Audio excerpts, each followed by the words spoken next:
Good afternoon, everyone. We are at Exodus chapter 25.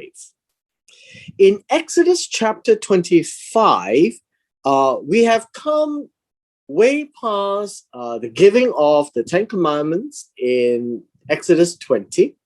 And then last week, when we talked about Exodus 24, which is the covenant of blood that was demonstrated, that the children of God, the people of God, said that they will hear and do everything that God says. Now, when we come to chapter 25, Moses now goes up into Mount Sinai, and once again, he actually engages with God, and this would be for a much longer period. Now, in this period of time, there are a number of things that has been said. In chapter 25 is with regards to the tabernacle. There are a lot of details. We will not be going through all the details, but we will go through enough of the details to take note of some of the more pertinent points. These are things that the Lord spoke to Moses. And whenever God speaks to Moses, and you must know that in the Hebrew, the word is daber. It comes from the root word davar, right? It comes from the root word davar, but it is in the intensive form, which tells us that these are very important things that Moses must take note of. So God does place importance in different aspects of the issues that he raises through Moses. And so he says, speak. And you'll be interested to know that this speak also comes from the word davar, which means that he has to actually pay the same attention of what God says and speak to the children of Israel that they bring me an offering. The idea of an offering here would be, how should we say, it's like a tribute. A tribute. This would be a gift. And do they have such things? Yes, they do.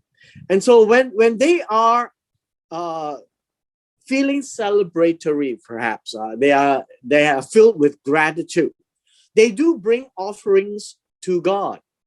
And so do not always think that offerings or sacrifices has to be the Levitical law.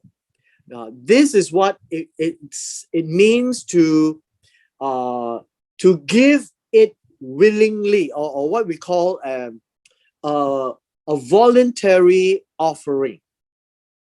Now, the voluntary offering means that you are willing to, well, we call it free will. Free will offering. It's something that you volunteer with your heart to take my offering. And this offering which you shall take from them are these: gold, silver, bronze, blue, purple, scarlet, and these are with regards to thread, fine linen, goat's hair, that would be cloth, ram skins dyed red. Verse 4, verse 5, let's see. This is I'm not so sure whether it's badger skin, but it's a kind of an animal. It's a kind of an animal, and it's leather. Takash, some people would call it a badger. It may be a form of an antelope or even a kind of a sheep. We really don't know what this animal is. Now, acacia wood. Acacia is an important part of the whole chapter here. Now, acacia wood is actually a thorny plant. How should we say this? This would be a strong tree, a tree with thorns. An acacia tree is actually quite big, and the branches has thorns, right? And when you talk about acacia wood, so we're not talking about the branches, we are more talking about the main trunks. And that's the wood that we're talking about. And yeah, that would be something useful for us to know. Acacia tree is prevalent in that part of the world. And verse 6, oil for the light, spices for the anointing oil, this to anoint, and for the sweet incense. Now, when you talk about incense, it is also with regards to an aroma. So when in an animal sacrifice, the fat gives out a sweet aroma. And when there is no fat of animals in the sanctuary, they actually burn incense. And so incense is actually a common material that is burnt in a, how should we say, in a smoke sacrifice. Well, maybe you could call it a smoke sacrifice. You actually burn the incense and it's all smoky and it gives out a certain aroma. And so they call it a sweet aroma. But I think you know what I mean. And many cultures actually have inherited this practice as well, even till today. And so whenever you see people light incense or joss sticks or stuff like that, that would be the way incense work, that it's burnt and the smoke comes out and there is a smell. And that aroma is called a sacrifice of incense. Now in verse 7, we have precious stones here. Now these precious stones are described as onyx stones to be set in the ephod or the ephod. The ephod is a priestly garment. This would be for the high priest. It's called an ephod. And in the breastplate, so the breastplate will contain 12 precious stones. And the 12 precious stones represent the 12 tribes of Israel. And then let them make me a sanctuary. Now, verse 8 is very important. Let's pay attention to verse 8. Mikdash. Let me give you the Hebrew word. Mikdash. So whenever you hear the word sanctuary, it is a mikdash. A mikdash is a particular, how should you say, a special place that is set apart. A holy place would be a good word to use. And God says that I, God himself, will dwell among them. The idea of dwell in this context is to reside. And this is a special phrasing. You see, the children of Israel is a group of people, large group of people, and God says, you need to make me a holy place that I may reside amongst them. Now, the word amongst them literally means in the middle of them. And so whenever they stop to camp, this particular mikdash will be in the centerpiece, and all the tribes will be arranged around the holy place. And so the centerpiece of the entire camp will be the sanctuary, the representation of the presence of God. Now, verse 9 is the highlight I want to point out to you. He says, according to all that I show you, the pattern of the tabernacle and the pattern of all its furnishings, just so you shall make it. So let's unpack this a little bit. According to all literally means, how should we say, according to all, this is everything. And the word according will require them to follow exactly everything that God says, I will show you. The word show you here is how do we say, if you go back and read Genesis chapter 12 verse 3, where God says to Abraham, I will take you to a land that I will show you. And the word show here is to cause to see. So God will make Moses see all these things. What are these things? The first thing here is the word pattern. The pattern really means the likeness, the structure. It also means the construction, the plan. I think for modern purposes, the blueprint. And which would be the correct word?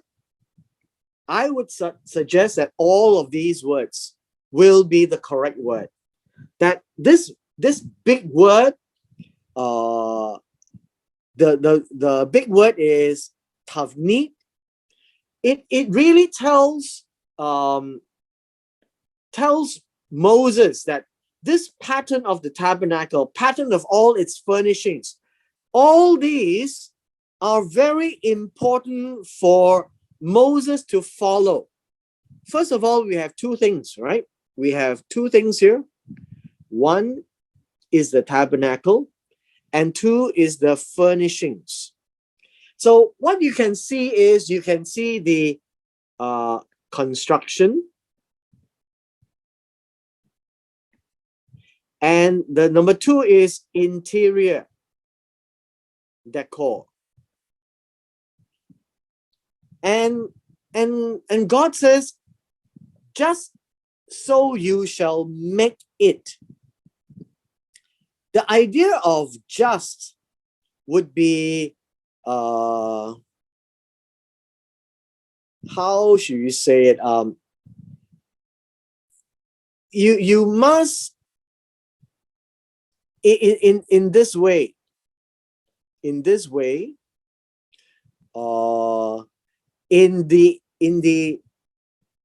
right or correct way. And then it says, you shall make it. You shall complete it, perform it. You shall do it, right? You shall produce it. And I wanted us to really pay attention to this, because it is not merely the construction, the interior, but it is the likeness, the intent, the look and feel. And verse 9 is really important because this is the crux of chapter 25.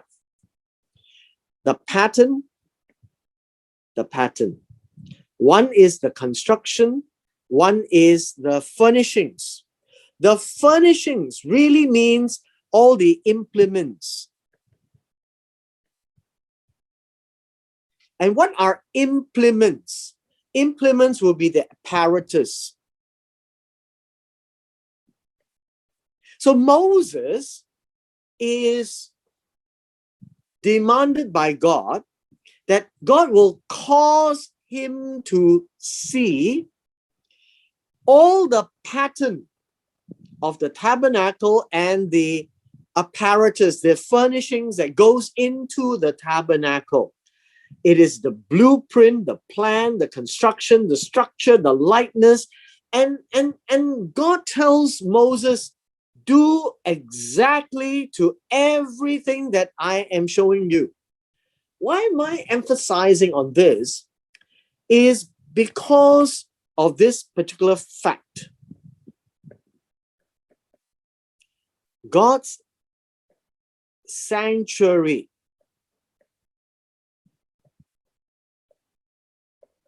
God's rules. You see, the sanctuary is designed by God for God, so that when the people do things in the sanctuary, it must conform to God's rules. This particular aspect is little appreciated in today because we can't see God in this perspective. God does not allow Moses and the children of Israel, right? And the children of Israel here to decide how they want to serve God, right? God doesn't give them the freedom to come out with their own construction. God doesn't come out with a freedom for them to design and fit out. Why? Because He's God. He demands certain things to be done in certain ways, and He has rules. He has set certain apparatus and instruments and color and shape and size and processes and aroma and types of animal. No, all of these things. Why? Because it is God's sanctuary. It's for God's purpose, not for man to say, well, I think I'll do this for God. You notice God doesn't allow for that except for this free will offering. But this tribute or this offering is to say that God, I'll give it to you for your purpose to build your sanctuary. Because the sanctuary is supposed to represent God's presence, dwelling in the midst of them, not just among them, but in the midst of them, in the middle of them. And so God has decided where He's going to be. God has decided what He will dwell in. God has decided how it's going to look like, how it should be made, what should be in there, who should do what. And why so particular? Because He is God. There is no freedom of expression in doing what God wants. For God's purposes, God has His plan. God has His device. God has His blueprint. He wants to do it His way. Why isn't man's way good enough? Because man's way doesn't match God's way of doing things. And because it's for God Himself, it must follow God's rules.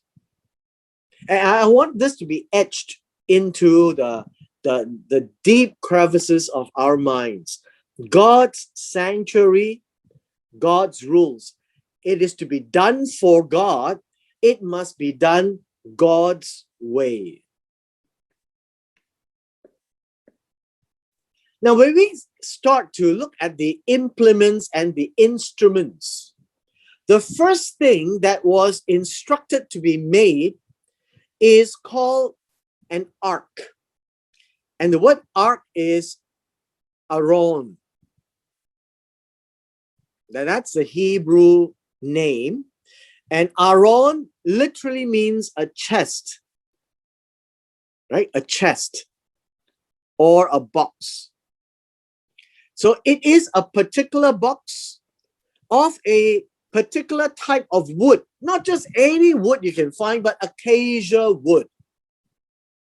And God made sure that it has a particular dimension, 2.5 cubits. Now we need to remember the way that the ancient people measure things is not in feet and inches or the metric, which is both modern. The cubit is measured from, how should we say, from the elbow to the tip of the finger. And so this all the way here is called a cubit. And they have a standard cubit, which means that they take the average sized person or size Hebrew, and they will measure by the hand. Now, obviously, I may have a smaller cubit than other people. And so different nations have a different cubit. And so when they come out of Egypt, they will be familiar with the Egyptian cubit. And then there is a royal Egyptian cubit. And there is a Hebrew cubit. But generally, it would be approximately 17 to 22 inches, depending on whose measurement we're using. Now, when we get to this point, you notice that God is very specific in its length, 1.5 cubits, in its width, 1.5 cubits, its height. So the box itself, or we call it ark or an aron, is specific because the aron is the centerpiece of the sanctuary. And it is not merely of wood, it needs to be overlaid. Now, 11, overlaid, means you need to cover it. How do you cover wood with pure gold? Inside and out, you will cover it. And you make a molding of gold all around. Now, the molding of gold is really a border, right? A border. And basically, I think what you would see is this is a box that will be lined with gold, inside and outside. So this is really very much a gold box, right? A gold box. How do you line it with gold? Well, if you are aware, they have given gold, and gold is very supple, and you can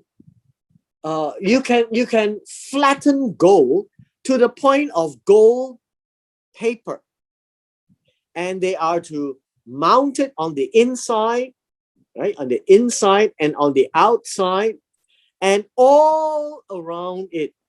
So this is an entire box of gold.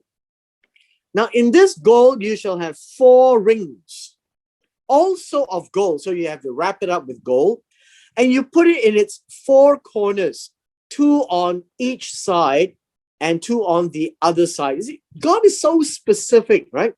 And then you make poles of acacia wood, and then you lay them with gold again. That is incredible.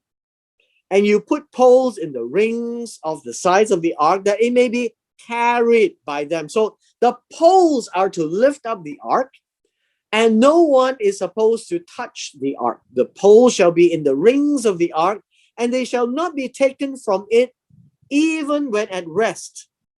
And you shall put the ark of the testimony, and you shall put into the ark of the testimony, which I will give you. And so the ark of the testimony is what it's called. And the word testimony here very much talks about a witness. A witness. Something that reminds over again. So that whenever you see the ark, you are reminded of what God has done, the presence of God. And that is the whole intent of the ark of the testimony. Now, along with it, you will see that there is a mercy seat of pure gold. Now, in verse 17, the idea of a mercy seat, although we translate as mercy seat, I think, let me give you the Hebrew word. The Hebrew word is kaporet. So let me just spell that out to you. K-A-P-P-O-R-E-T-H.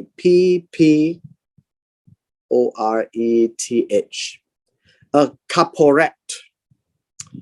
Although it's translated as mercy seat, it is basically the lid of the ark. You know, the ark cannot be opened, right? The ark is a box, and the box needs to be covered. But it is called a kaporet because it is the cover. And it needs to be pure gold. 2.5 cubits length, and 1.5 cubits its width. And on top of the cover, the lid, and the mercy seat is really the lid, you shall make 2 cherubim of gold, of hammered work. Now, the interesting thing is about hammering work. This word, hammered work, it is an artistry piece of work that you take a whole piece of gold and you shape it out. So it's a piece of gold and that you shape out to look like 2 cherubim. And it's at 2 ends of the lid. Remember, mercy seat is the lid. 1 cherub at one end, the other cherub at the other end. And you shall make the cherubim at the 2 ends of it with the mercy seat. This is a very interesting piece of work.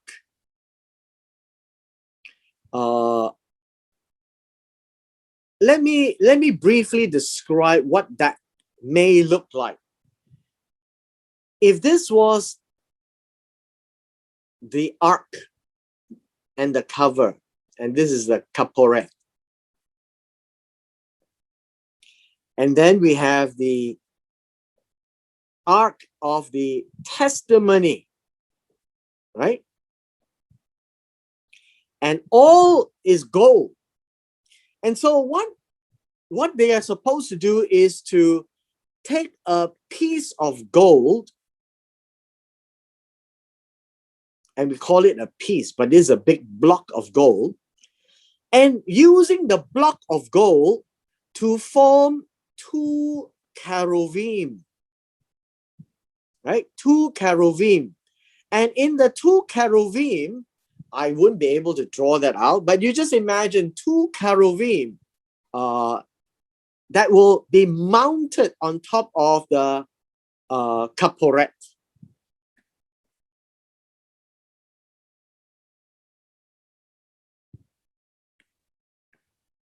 And so now what we do have is that the cherubim shall stretch out their wings above, covering the length of the cover, the lid, with their wings, they shall face one another. The faces of the cherubim shall be toward the cover. Always remember, the mercy seat is really I find it a very disturbing, distracting word. The mercy seat is the cover, right? The cover or the lid. What it means is that the faces of the cherubim is looking down on the lid. And so you shall put the cover on top of the ark or the chest, and in the ark you shall put the testimony that I will give you. The testimony or the witness that God is going to give to Moses. And there I will meet with you, and I will speak with you from above the mercy seat between the two cherubim on the ark of the testimony about everything which I will give you in commandment to the children of Israel. So you would see that there will be the faces down,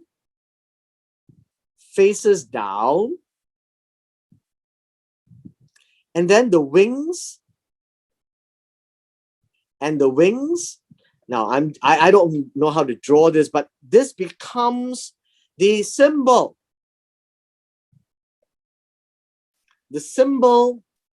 of God's throne.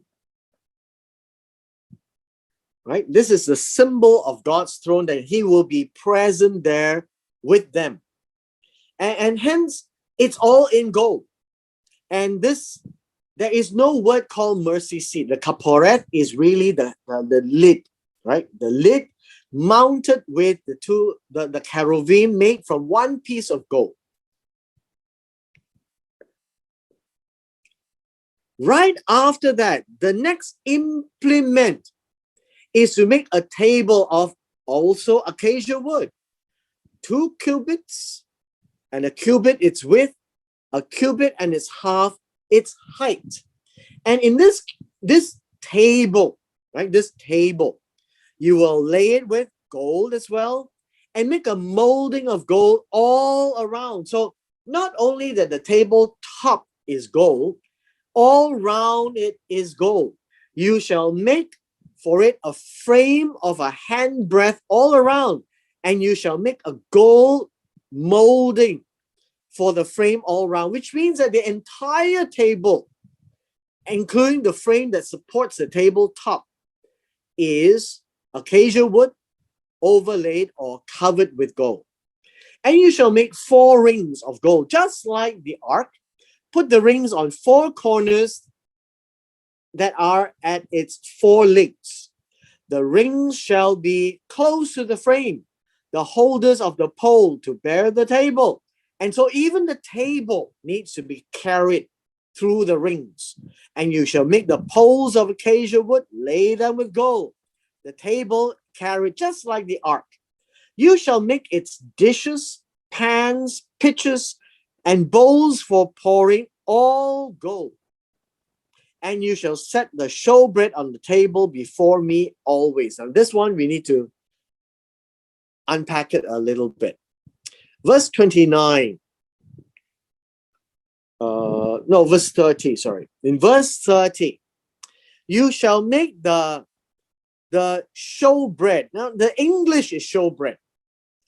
But really, the idea in literal sense is called the bread of faith. The bread of faith. On the table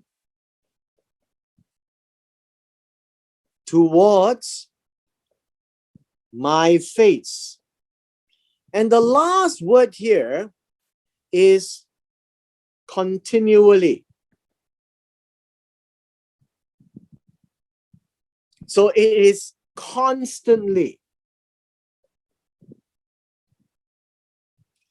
And so this is the expression Now we have seen the ark, and that's God's centerpiece, his throne that sits on top. And the things that will be put inside would be the testimony and the things that God wants Moses to put in there. The second piece is this table called the table of showbread, or in a more literal sense, the bread of face that will be put in on the table, that is presented always or continually to God.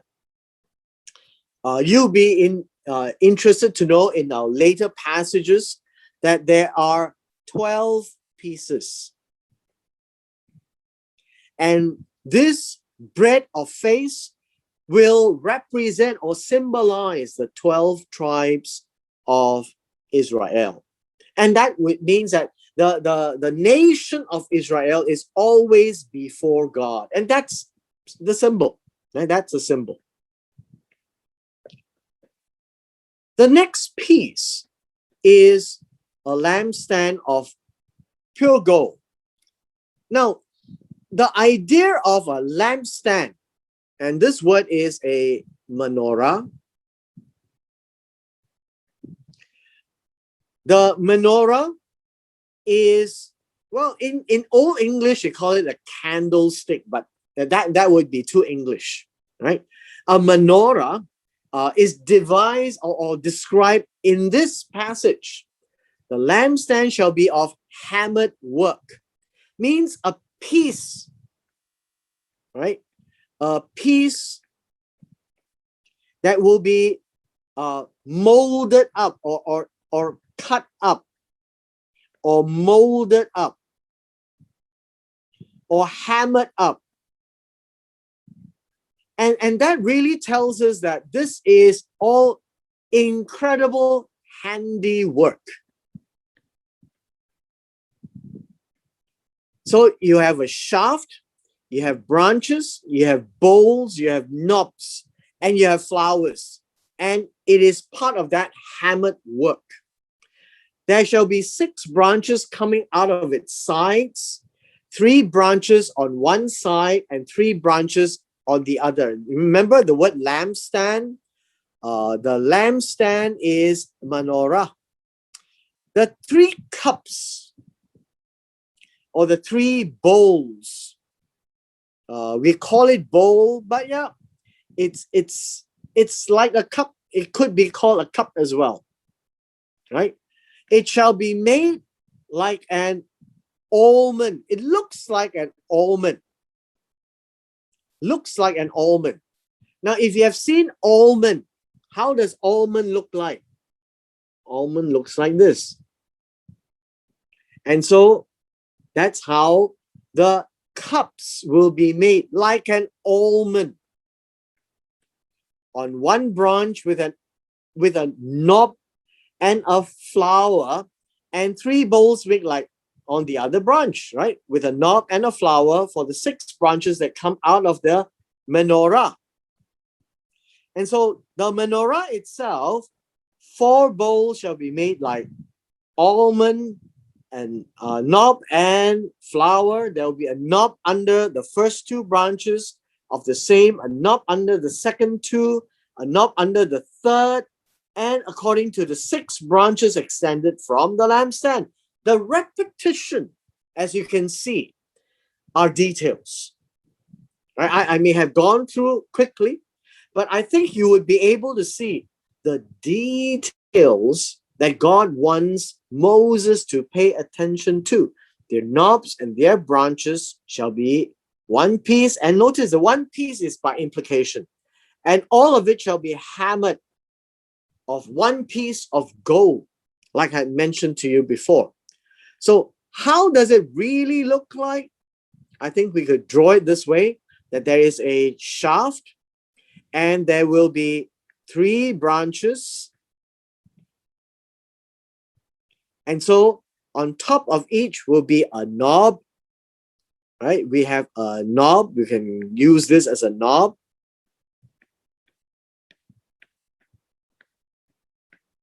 And then we have a bowl, right? We can have a bowl.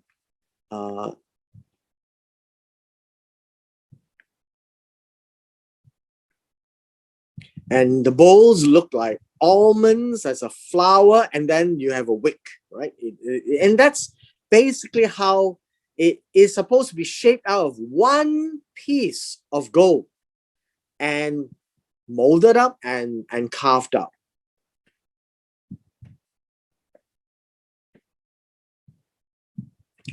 In verse 37, you shall make 7 lamps for it, and they shall arrange its lamps so that they give light in front of it. Its wick trimmers and their trays shall be of pure gold. It shall be made of a talent. Understand this. In verse 39, a talent.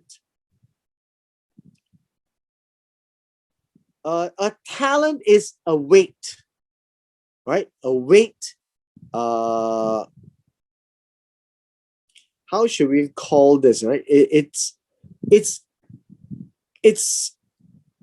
well, it doesn't really describe the weight. The gold itself has to be pure, and it is to be made with a specific type of gold or a specific weight of gold. And so the word talent is provided for our purposes. I think this word would can be known as a talent, I guess. This would be a weight, a specific weight of gold. Some will call it a talent. Basically a round coin, right? A round coin, and it is reconstructed into the utensils. Utensils would be the apparatus.